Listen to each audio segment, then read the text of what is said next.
Graça e paz a todos os santos, a todos aqueles que confessam Jesus. Bom, né, irmãos? Obrigado pelo louvor, meninas, estava muito bom o louvor. Preenche o coração, né? Um louvor muito bom, muito agradável. Hoje é um dia especial, né? Porque a nossa ceia, todo culto é especial, mas a ceia ela é mais, parece que você vem com um pouco mais de, eu preciso me consertar algumas coisas, você vem com o coração mais quebrantado, né? Acho que todo mundo vem para a igreja no dia da ceia um pouco mais assim, focado, né? No sentido do perdão mesmo, né? Se tem uma coisa que nós precisamos é de perdão, todos nós. Então no dia da ceia, a gente vem com o coração um pouco mais aberto, né, para isso. E eu quero pedir para você não participar desse culto como se fosse mais um culto, mas que fosse o culto, né, porque a gente, é uma tendência nossa, por segurança mesmo. Por exemplo, daqui para minha casa eu sempre faço o mesmo caminho. Por quê? Porque eu já conheço. É fácil, o carro vai sozinho. Né? Você nem se preocupa, você entra, cheguei em casa, você nem percebeu. Por quê? Porque você faz o mesmo caminho, porque fazer o mesmo caminho, estabelecer rotina, é segurança para nós, a gente se sente seguro na rotina. E às vezes no culto é assim também, a gente vem para a igreja, tá, mais um culto e tal, a gente vem com essa rotina, muitas vezes é perigoso, porque isso pode se transformar numa religião, numa religiosidade apenas, mas a ideia é você vir para o culto como se fosse o culto, né? Não é participar do culto, você é o cultuador, você cultua, você veio para cultuar, não é participar, assistir culto, é um negócio, às vezes você escuta isso, né? É claro que as pessoas às vezes falam isso por expressão, por uma força de expressão, é claro, mas assistir o culto é igual assistir um filme, né? Como se você não participasse daquilo, você não faz parte, né, daquele filme, você não é um ator que está lá, né? Você não assiste aquela peça, você não faz parte daquela peça, você só assiste, mas o culto é exatamente o contrário, você é o culto, você é aquele que cultua Deus, né? O seu coração veio para cultuar, então não pode ser mais um culto simplesmente. Então, entendo que quando a gente vem com esse sentimento, irmãos, o culto é uma bênção, o culto é uma beleza, né? Porque aí você chega na igreja, você percebe na fala dos irmãos e tudo que está acontecendo, na dinâmica do culto, né? Na obra que o Espírito Santo faz, porque as pessoas acham que o Espírito Santo só trabalha em mim. O Espírito Santo trabalha no conjunto, e nesse conjunto, né, nessa ação conjunta do Espírito, você percebe o reino de Deus, você percebe que tem alguma coisa diferente ali, uma atmosfera diferente que é divina, que nós humanos não conseguimos produzir. Isso é a obra do Espírito Santo. Então, quando isso acontece, quando você vem com esse sentimento e você percebe isso, abre uma possibilidade enorme aí, né? Abre um leque de possibilidades para nós, de aprender um pouco mais, de afinar a nossa relação com Deus, porque a vida vai nos tragando, né? É como pilha. Você põe a pilha lá no seu brinquedo, lá no seu objeto que você tem em casa, o brinquedo vai o quê? Vai sugando a pilha. A nossa vida é assim fora. O mundo vai sugando a gente, sugando. Chega uma hora que você fala, meu Deus, aí você, né? E o culto é para isso também. Você vem para o culto para restaurar a alma, descansar a alma, né? Recarregar as baterias espirituais para a gente poder enfrentar a vida. Então, quando a gente vem com esse sentimento, se descortina diante de nós um mundo de possibilidades no culto. Basta a gente prestar atenção nisso, né? Eu quero ler um texto com os irmãos. Na verdade, eu vou ler 3 textos, mas eu quero ler um texto com os irmãos, que é um texto muito conhecido, os irmãos já conhecem, que é Mateus 5. Mateus 5, se você puder abrir aí, é no Sermão do Monte. Eu quero dar uma ênfase diferente que a gente costuma dar, né, ou pelo menos que a maioria das pessoas dão no Sermão do Monte. Vou fazer uma leitura talvez um pouco diferente, e daqui nós vamos extrair a nossa comida, e eu gostaria que você ouvisse o sermão com a seguinte perspectiva, né? A gente vai começar assim, mais aberto, e depois vai o quê? Vai afunilando, vai fechando para até chegar num ponto, né? Eu vou expor o texto para os irmãos, para a gente compreender o texto, eu vou expor, né? Para quem é observador aí de sermão, que gosta de preparar sermão, eu vou fazer um sermão expositivo no começo, depois eu vou afunilar para um sermão temático, tá bom? Então, Mateus capítulo 5, do versículo 1 ao 10. O Sermão do Monte diz assim: vendo Jesus as multidões, subiu ao monte, e como se assentasse, aproximando-se os seus discípulos, ele passou a ensiná-los, dizendo: bem-aventurados os humildes de espírito, porque deles é o reino dos céus. Bem-aventurados os que choram, porque serão consolados.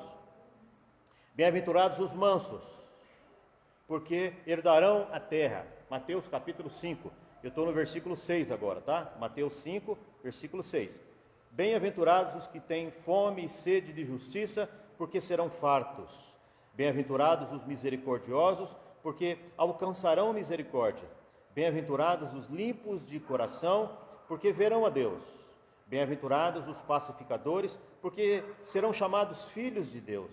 Bem-aventurados os perseguidos por causa da justiça, porque deles é o reino dos céus. E o último, o 11, diz assim: bem-aventurados sois quando por minha causa vos injuriarem e vos perseguirem, e mentindo disserem todo o mal contra vós. Até aqui, vamos orar. Baixe sua cabeça. Senhor, a tua palavra é lida, e todas as vezes que a tua palavra é lida e exposta, a gente percebe a tua voz no meio dos textos.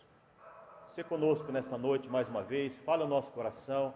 Nós precisamos do Senhor, nós precisamos descansar a alma, nós precisamos de direção, nós precisamos de refrigério, nós precisamos de tranquilidade, Senhor, no nosso ser, porque o nosso ser está em confusão, Senhor. A nossa alma muitas vezes fica confusa com tantas coisas, a vida é muito pesada muitas vezes, mas nós sabemos que nós podemos ir até o Senhor, porque no Senhor nós podemos descansar. O Senhor é o nosso sábado, nós descansamos no Senhor. O Senhor é o nosso sábado na segunda, é o nosso sábado na terça, na quarta, na quinta, na sexta, no sábado, no domingo. O Senhor é o nosso dia de descanso, o Senhor é o nosso descanso. Por isso a nossa alma veio buscar ao Senhor, e nós não queremos participar simplesmente de um culto, assistir um culto, mas nós queremos ter a revelação do Senhor para a nossa alma, Senhor. Esta é a minha oração para esta noite.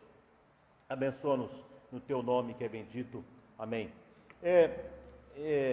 Como eu já falei para os irmãos, quem está aqui já, nós vamos completar 10 anos, e os irmãos sabem que eu preguei já algumas vezes em cima do Sermão do Monte, e é sempre um desafio o Sermão do Monte, porque o Sermão do Monte, irmãos, se você pegar toda a Bíblia e apertar, sai o Sermão do Monte. Se você pegar todos os profetas do Antigo Testamento e pegar tudo que eles disseram e apertar ali, sair um caldo, o que é que vai sair aqui embaixo? Sermão do Monte. Se você pegar tudo que Paulo disse, Pedro disse, todos os apóstolos disseram, se você pegar tudo que está escrito na Bíblia e apertar, assim, apertar e passar numa peneira lá embaixo, sabe o que vai ficar lá embaixo? Sermão do Monte. Então o Sermão do Monte, tudo converge para ele. Por quê? Por quê? Porque no Sermão do Monte você tem a alma de Jesus aqui. Alguém pergunta, mas como é que Jesus era? A interioridade de Jesus. Olha, é o Sermão do Monte. Mas como é que é o reino de Deus, pastor? Como é que funciona o reino de Deus e tal? Nós somos muito materialistas, né? No sentido, tudo a gente precisa tocar, pegar, não é verdade? Nós somos, está tudo bem, está tudo certo, porque nós temos um corpo físico, nós precisamos do material, a gente lida com o material. Então a gente tem às vezes dificuldade de entender o reino de Deus, porque como nós somos muito material, a gente tem dificuldade de lidar com o abstrato, com aquilo que a gente tem que perceber sem tocar. O reino de Deus é isso. Como é que funciona o reino de Deus? Bom, como é que é o DNA do reino de Deus? Bom, Sermão do Monte. Como é que Deus quer que eu seja? Bom, está aqui, Sermão do Monte. Então, irmãos, não tem jeito, né? Lembra que eu disse? Vai fazer isso. Nós vamos sair daqui e vai para um ponto, que é o Sermão do Monte. Não tem jeito. E a gente vai lendo a Bíblia, no seu todo. A Bíblia tem orientação para nós, para todas as áreas. A Bíblia tem consolo, a Bíblia é um guia para nós, uma guia, né, no sentido de caminhar a nossa vida, mas a Bíblia também é a chave de interpretação para a vida. E onde está essa chave, pastor? Mostra para mim, por favor, pastor, porque até hoje eu não descobri. Sermão do Monte. Sermão do Monte é a chave que você conecta na sua vida e abre, e descortina lá, abre lá, e está aqui. Você vai ser revelado no Sermão do Monte. O Sermão do Monte é belíssimo nesse aspecto, né? Não só a beleza literária, porque, né, bem-aventurados os humildes, parece até um romance, uma poesia, não parece? Eu não sou contra ler o Sermão do Monte assim, mas é um erro ficar no Sermão do Monte achando que é só uma beleza literária, algo romântico, belo, de palavras bonitas e tal. Não é isso, não podemos ficar nessa leitura rasa, tão profunda quanto um pires. Nós temos que entender o que Deus tem aqui para nós. E se você quiser saber como é que você é, leia o lado contrário do Sermão do Monte. Já vou explicar isso um pouco mais. Então, irmãos, no Sermão do Monte você tem toda a revelação do que Jesus tem para nós. E aqui, o Sermão do Monte tem um contraste, que tem a ver com tudo aquilo que nós somos, tudo aquilo que nós temos como essência, tudo aquilo que o mundo nos oferece, e do outro lado, como é o reino de Deus. Então, o Sermão do Monte fala de choro, de gente que chora. O choro é algo que é da nossa alma, do ser humano, algo que acontece conosco todo dia. Quantas vezes você chorou? Vamos falar a verdade. Vamos lavar a nossa roupa suja. Quantas vezes você já chorou com a cara virada com a parede? Fala a verdade. Fala a verdade. Porque o choro é algo que está aqui, é dessa terra. O choro da dor tem a ver conosco, né? A fome, a injustiça, que fala o Sermão do Monte. O Sermão do Monte vai revelando como é que é esse mundo. A minha alma e a sua alma, o choro, a fome, a injustiça, a falta de misericórdia, a impureza no nosso coração. Nós somos impuros de coração ainda. Não, pastor, eu sou santo. Santo. Não é. Não é. Em maior grau ou menor grau, nós temos impureza no coração. Por isso que o Sermão do Monte revela a minha vida e a sua. Por isso que é tão difícil ler o Sermão do Monte, né, nessa perspectiva. E tem até um pastor amigo nosso, conhecido nosso, que ele disse que o Sermão do Monte é como desse um soco no nosso estômago, porque a gente fica com as vísceras doendo. O Sermão do Monte revira a gente, revela a gente, revela. Então vamos lá. O Sermão do Monte mostra tudo isso: o choro, a fome, a injustiça, a falta de misericórdia, a impureza de coração. Mas também fala o quê? Que tem consolo para quem tem fome e sede de justiça. Tem justiça quando há injustiça. O Sermão do Monte fala que há perdão quando não tem misericórdia. O sermão fala de pureza quando fala da nossa condição de impureza do coração. Então é um contraste. Ele revela quem nós somos, o que passamos e o que esse mundo oferece, mas também revela o que é que nós temos no reino de Deus, o que é que nós podemos herdar com o reino de Deus, o que é que nós, como é que funciona o reino de Deus, como é que se estabelece o reino de Deus. E o versículo 3, eu vou começar a funilar um pouco agora. O versículo 3 fala assim: bem-aventurados os pobres de espíritos, porque dele, dependendo da versão, fala deles, é o reino de Deus. É o reino. O versículo 3, no versículo 10 fala: bem-aventurados os perseguidos por causa da justiça, porque deles é o reino. O reino de Deus é nosso. É isto. O reino de Deus é nosso. Por isso que nós temos que viver mais ou menos, ou pelo menos tentar viver, não sei como é que nós vamos fazer com a nossa humanidade, tentar viver como pessoas do reino. O reino de Deus é nosso. Por quê? Porque Deus disse que é.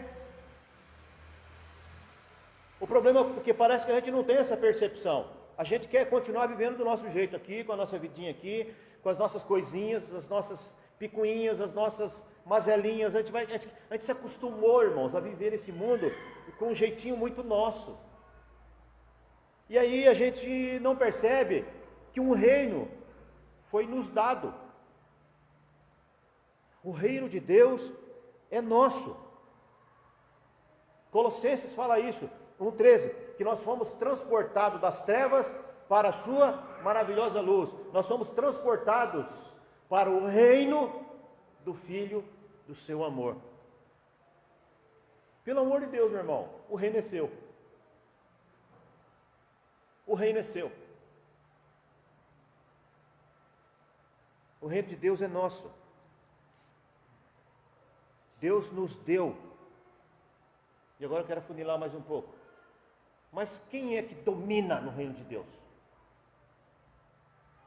Qual é a principal característica de uma pessoa que vive o reino de Deus, vivencia o reino de Deus, pulsa expulsa o reino de Deus. Está no versículo 5. Bem-aventurados os mansos. Os mansos. Por quê? Herdarão a terra. Eu disse que o reino foi dado. Sabe quem herdou a terra? O manso. As pessoas que são mansas pelo Espírito Santo de Deus, as pessoas que têm uma mansidão na alma, essa pessoa pegou o reino, já vive no reino, já captou o reino, já experiencia o reino. A mansidão, o manso vai herdar a terra. Que terra? O reino. Você pensa que é comprar terreno, né, na praia, está tudo certo. Você pensa que é para comprar terreno na fazenda lá, está tudo certo, pode comprar. Se você tem dinheiro, pode comprar, mas o reino não é isso. O reino é algo que é herdado espiritualmente. E quem é que entendeu isso? O manso. O manso. Por quê? Porque o manso, diz o texto, bem-aventurados os mansos, porque eles vão herdando. Por que herdarão? Por que fala que herdarão? Porque o manso avança, ele ganha espaço. Você sabia que numa confusão, sabe quem é que domina a situação? O manso. Não, como assim? Não é aquele cara bravo que quer bater em todo mundo e tá, nada disso. Esse perdeu, tá longe, faz tempo, tá anos-luz, distante da realidade no reino de Deus. Sabe quem é que conquista? O manso. Esse domina. Quer um exemplo? Você fala assim, não, pastor, não pode ser. Jesus estava lá, sendo julgado politicamente, sendo julgado lá religiosamente, pelas autoridades religiosas, e ele, quieto. Diz o texto, ele não abriu a sua boca. E os caras bravos, querendo acusar falsamente, acusou falsamente, e fizeram isso, fizeram aquilo e tal, não sei o que, e ele, quieto, sob domínio da situação, sob o controle da situação. Como é que a gente domina? Pastor, como é que eu vou ser respeitado, pastor? Pense nisso. E aí, irmãos, desculpa, talvez a palavra de Deus acerta a canela de todo mundo, inclusive a minha também. Não vai pensar que é só a sua, não. Se você é bravão, bate na mesa, se perdeu faz tempo, ó. Faz tempo. Porque quem comanda, a autoridade está em quem é manso. O manso controla. O manso tem o comando dele e dos outros. Pastor, mas se ele estiver apanhando, ele está no controle. Ele está no controle. Então a gente precisa se readequar, se ajustar, se realinhar, porque o reino é nosso. Não dá para viver conforme nós queremos viver. Eu sei que você vai sair daqui, tem o seu valor isso, pelo amor de Deus. Você vai sair daqui, você já vai pensando o que você vai fazer amanhã, que tal, isso o quê, eu tenho que trabalhar, eu tenho que ganhar dinheiro, eu tenho que isso, eu tenho que aquilo e tal. Aí você vai falar, puxa, o pastor falou do reino de Deus, mas eu não estou percebendo o reino de Deus, tá? Aí você vai ter que parar para pensar que existe uma realidade maior e mais alta daquilo que você vive diariamente. Nós trabalhamos no reino, militamos no reino, somos do reino, o reino já foi nos dado. E a pessoa que entendeu o reino de fato é aquele que é manso. Tem benignidade no coração, benignidade. Maduro, equilibrado. Então nós precisamos nos readequar com relação a isso. Eu entendo, irmãos, muito do comportamento dos irmãos. Conheço a vida de alguns irmãos, eu sei do que alguns passam. Eu entendo o comportamento de algumas pessoas, porque nós estamos vivendo no meio de uma geração que não sabe o que significa a palavra mansidão. Não sabe o que significa isso. E talvez muitos de nós não sabemos ainda. Por quê? Com o advento da internet, todos falam ao mesmo tempo, todos brigam ao mesmo tempo, todos se acusam ao mesmo tempo, e gente se xingando, se ofendendo, se batendo, se degladiando, e não sei o quê. E você sabia que tem uma estatística que os evangélicos brasileiros são os que mais se ofendem na vida internetiana, facebookiana. É horrível, horrorível isso para nós. Né? Todo mundo quer falar ao mesmo tempo, todo mundo esbravejando ao mesmo tempo. E a mansidão, pastor? Então, sei lá, sumiu a mansidão. A mansidão está longe disso. E a coisa está tão complexa que as pessoas que de fato são mansas, de fato, quando eles percebem que o negócio está ali pegando fogo e tal, eles nem falam muito, eles já estão assim meio que já se distanciando dessa questão aí.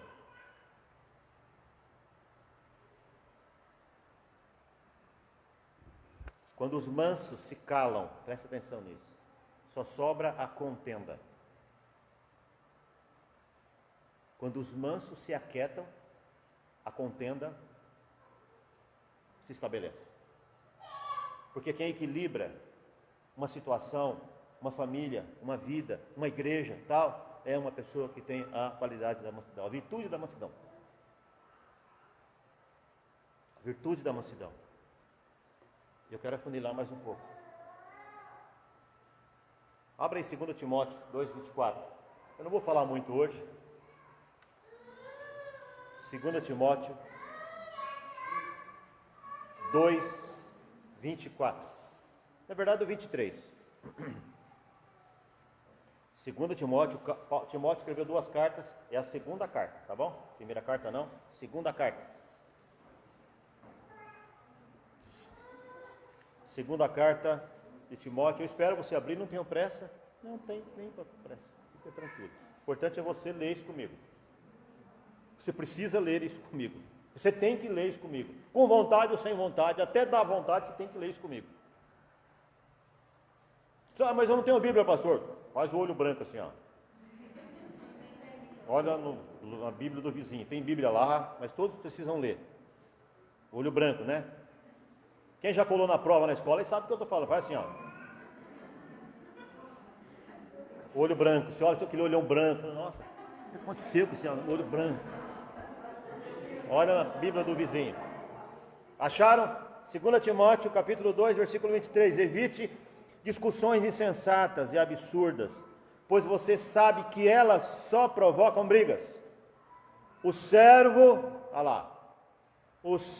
do Senhor não deve andar metido em brigas, mas deve ser brando para com todos, apto para ensinar, paciente, disciplinado, com mansidão. A palavra mansidão voltou em cena. Quem é que domina no reino de Deus, irmãos?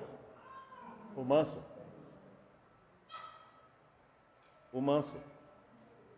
E os que se opõem a ele, na expectativa de que Deus lhes conceda não só arrependimento, para conhecerem a verdade. O texto está bem claro, e aqui, olhem para cá agora, você já leu, né? Olhem para cá agora, que isso é para todo mundo. E confesso que eu quase fui tragado também.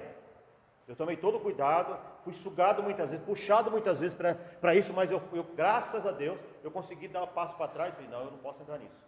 Mas quase que eu fui também. Porque 95% dos crentes embarcaram nessa. Diz o texto, o servo não deve contender. Ao servo não convém contender. Tem uma outra versão que fala que o servo não pode brigar. Nós vivemos num momento muito difícil, político no Brasil. Ah, pastor, já vai falar de política. Então, para a gente entender a complexidade.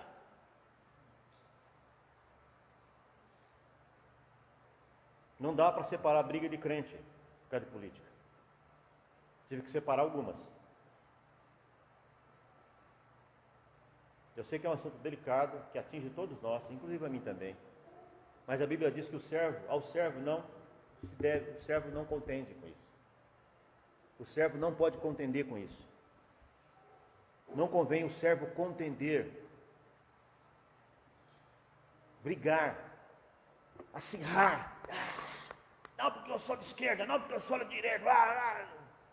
Desde quando Roma faz missões? Roma nunca fez missões. Desde quando Brasília faz missões? Desde quando a esquerda ou a direita faz missões? Nós somos missionários. E muitos crentes perderam a mansidão por causa de política. Foram tragados, sugados, exauridos para esse meio, como se fosse um liquidificador, foram sugados para dentro dessa discussão absurda, uma loucura. E ao servo não se deve, o servo não contende, porque política não faz missões. Eu disse Roma não faz missões, não foi? Por quê? Roma era centro político. Quando a igreja se aliou com Roma, o que aconteceu na história? A igreja perdeu.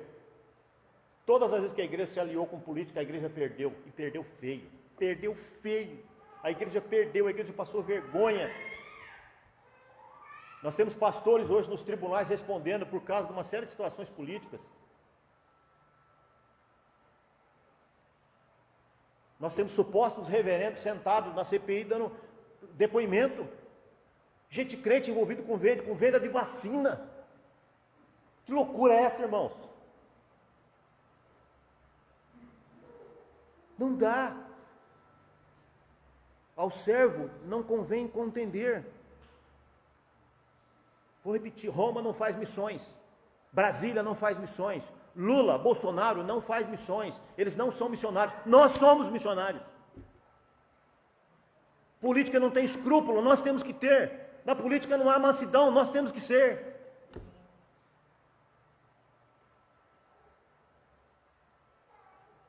Ideologia política não faz missões. E desculpa aqui, irmãos, eu já falei e vou repetir. Eu sou sociólogo, eu estudei sociologia, conheço a direita e a esquerda como você nem imagina. E nenhuma das duas estão comprometidas com o reino de Deus. Não estão. Um momento pode até se aproximar do texto e tal, mas nenhuma das duas, nem a esquerda nem a direita está comprometida com missões, com o reino de Deus. Nenhuma das duas está comprometida com Jesus. Nenhuma das duas. Na história, a história prova isso. A esquerda matou muita gente na história, a direita também.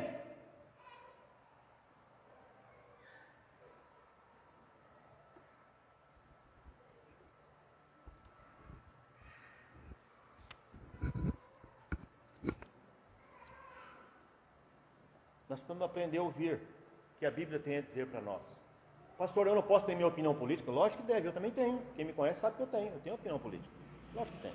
Eu não posso ter meu candidato? Claro, você tem que ter. É lógico, você é um cidadão, tem que ter, mas não deixe isso entrar na sua veia.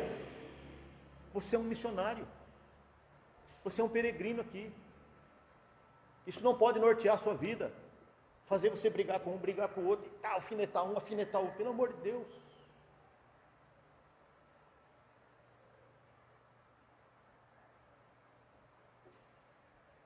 Nós somos cidadãos do reino. É isso que eu queria que...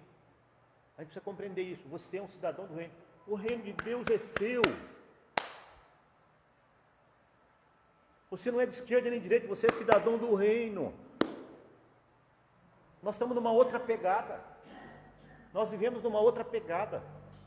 Paulo fala para Timóteo que o bom soldado, já preguei isso aqui, o bom soldado de Cristo, o bom soldado diz o texto, não se embaraça com os negócios dessa vida.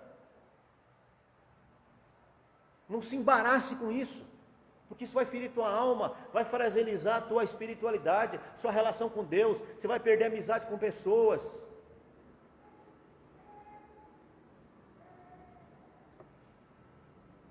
Pessoas vão se afastar de você, porque você é de direita, não, porque você é de esquerda. As pessoas vão se afastar, você perde chance de pregar o evangelho por causa disso. E quem diz que no céu tem esquerda ou direita? Tem gente, vai ter gente, lavada e remida pelo sangue do Cordeiro. E eu não posso medir quem é e quem não é. Nós somos cidadãos do reino. Nós temos herança divina. Voltando um pouco aqui para o Sermão do Monte. O Sermão do Monte, para quem lê, pensa que só esses 10 versículos ali, bem no comecinho, né? Do versículo 1 ao 10. O pessoal pensa que é só esses 11 versículos do Sermão do Monte. Mas o capítulo 5 inteiro é Sermão do Monte. Inteiro. Eu convido você a ler esse capítulo inteiro essa semana. Mateus 5, lê inteirinho. O capítulo inteiro é Sermão do Monte. É que a gente sempre dá ênfase no comecinho, do 1 ao 10. Bem-aventurados, bem-aventurados. A gente sempre fica ali.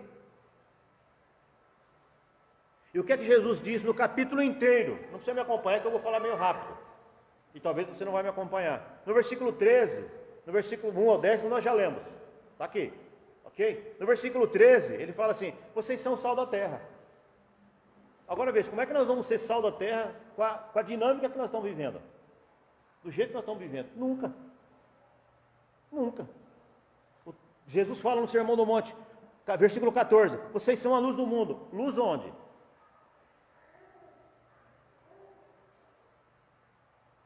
Se eu sou mais um político do que um missionário nessa terra, luz onde? Versículo 21, bem rapidinho, só vou ler o comecinho da frase, versículo 21, vocês ouviram o que foi dito, não é isso que está escrito aí? Vocês ouviram o que foi dito. Versículo 27, me acompanha se você conseguir. Versículo 27, vocês ouviram o que foi dito. Versículo 31, também foi dito. Versículo 33, vocês também ouviram o que foi dito. Versículo 38, vocês ouviram o que foi dito. Versículo 43, vocês ouviram o que foi dito. Nosso problema é surdez espiritual. É por isso que a gente se engalfinha, porque nós não escutamos. E se tem uma coisa que o manso sabe fazer é ouvir. Uma pessoa mansa, ela está pronta para ouvir. Não interessa que ela vai ouvir coisa boa ou ruim, que se vai ser bom para ela, se não vai, se vai agradar, se não vai, ela para, ela ouve e fala assim: eu estou errado. Eu estou errado, eu não posso viver nessa dinâmica. Eu não posso viver desse jeito. Eu não posso. Por quê? Porque eu sou um cidadão do reino. E se tem uma coisa que os filhos de Deus têm que ter, por que Jesus falou assim: as minhas ovelhas, o quê? Ouvem a minha voz. Enquanto a gente ficar assim, tragado por esse sistema que nós estamos vivendo, nós não ouvimos o Senhor falar. Por isso que o culto desanima. Por isso que ser cristão desanima. A gente não ouve mais o Senhor. A gente está ouvindo tanta coisa, mas tanta coisa. Gente falando ao mesmo tempo, gente brigando ao mesmo tempo, gente se esbravejando ao mesmo tempo, se acusando tudo ao mesmo tempo, de uma vez só, inclusive, né, com coisas assim muito duras, um contra o outro e tal. Por que a gente não escuta mais o Senhor falar? Porque a gente foi sugado, a vida nos sugou.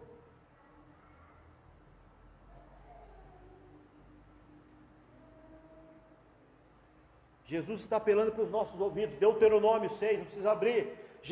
O Senhor fala com Israel: ouve, pois, ó Israel, ouve, e eu lhe direi. Ele chama atenção primeiro aos ouvidos, capítulo 6.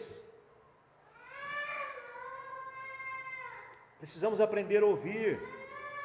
Ao servo não convém contender. Não brigue por causa de bobagem das pessoas. Não vale a pena, não vale a pena. A gente gasta uma energia enorme tentando provar que nós estamos certos. E você está aí, você ganha o quê?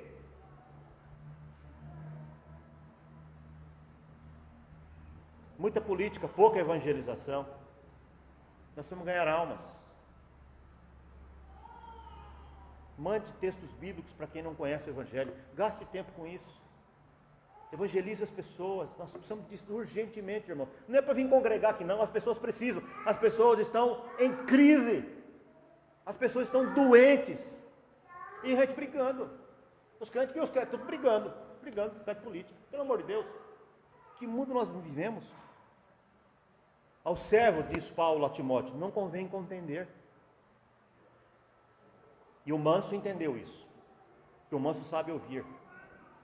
O manso sabe ouvir repreensão. O manso sabe, ele sabe ouvir e falar: sou eu. Tiago, abre aí, preciso que você abra esse texto também. Eu quero encerrar aqui. Pastor, você não gosta de política? Claro que eu gosto. Você não tem o seu candidato? Lógico que eu tenho. Mas você me vê brigando com as pessoas?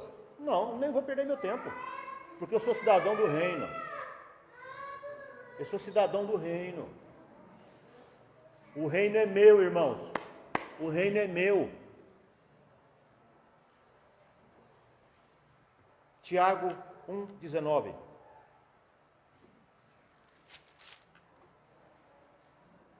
Diz o texto, Tiago 1:19.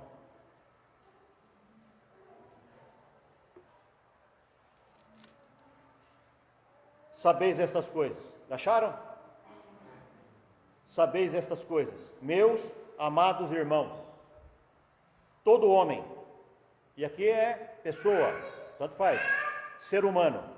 Todo ser humano seja pronto para ouvir, tardio para falar, tardio para se irar, porque a ira do homem não produz a justiça de Deus. O manso entendeu isso. Pastor, fiquei com raiva de você. Não tem problema, irmãos. Eu prefiro que você sinta raiva de mim, mas a minha ideia é fazer com que você se realinhe, se ajuste, se posicione, conforme Deus tem para você, para mim, para a igreja. Eu vou para minha casa hoje, eu durmo. Por que o senhor não falou isso antes, pastor, da eleição? Não, eu esperei um momento, tudo tem um momento certo para falar.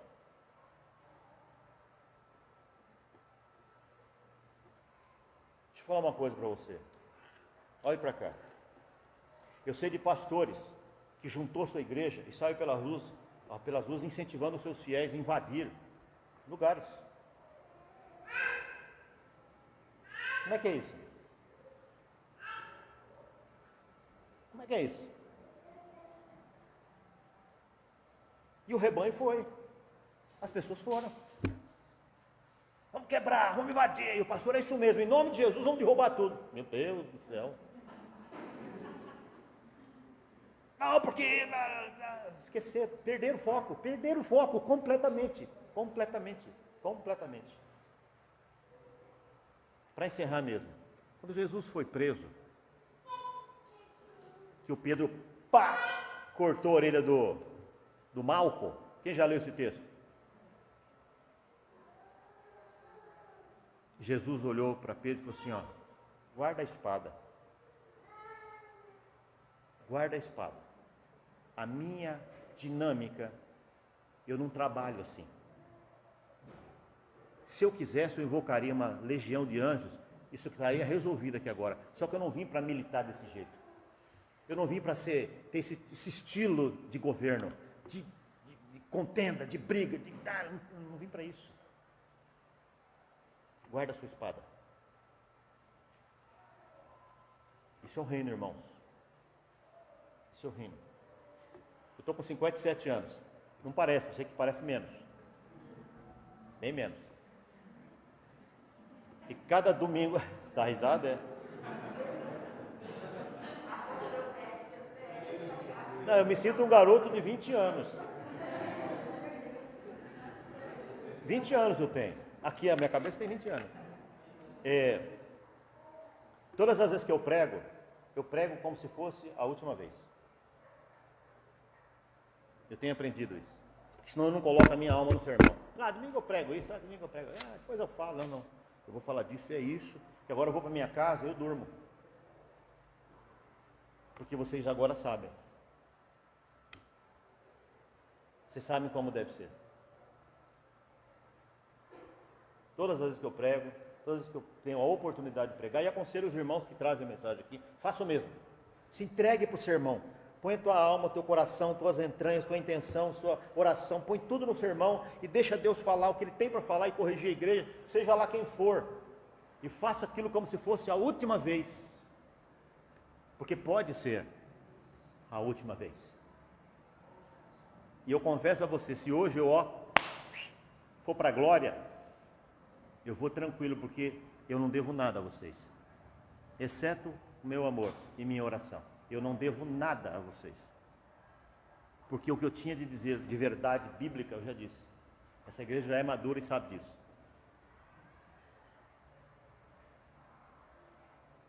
Vamos orar. Senhor, nós te louvamos, te bendizemos. A tua palavra é eficaz no nosso coração, Senhor. A tua palavra é viva, é bendita, é eterna. Tua palavra nos exorta, nos corrige, nos orienta, nos abençoa, nos consola, nos exorta, enfim. Tua palavra é eficaz, Senhor. E nós somos o que somos. Nós te pedimos perdão, Senhor, pelas bobagens que fizemos. A começar por mim, Senhor, pelas bobagens que eu fiz. Nós te pedimos perdão, pedimos que o Senhor nos ajude, nos abençoe que o Teu Espírito Santo nos dirija e nos faça vivenciar o reino de Deus que já é nosso. O Senhor já morreu na cruz, o Senhor já voltou para a glória, o Senhor já enviou o Espírito Santo, o Senhor já derramou dons, o Senhor já derramou toda a capacitação para a igreja, o reino já é nosso. E às vezes a gente fica tão distraído com as bobagens, Senhor, desta vida, que é tudo, no fim das contas, não vai dar e não vai sobrar em nada, nada diante do reino do Senhor. Nós precisamos compreender isso, Deus. Ajude este irmão, ajude esta irmã, cada um de nós, ajude essa igreja, Senhor. Que o Senhor fale ao nosso, continue falando ao nosso coração. Precisamos da Tua orientação, no nome de Jesus. Amém. Vamos participar da ceia? Pode ir.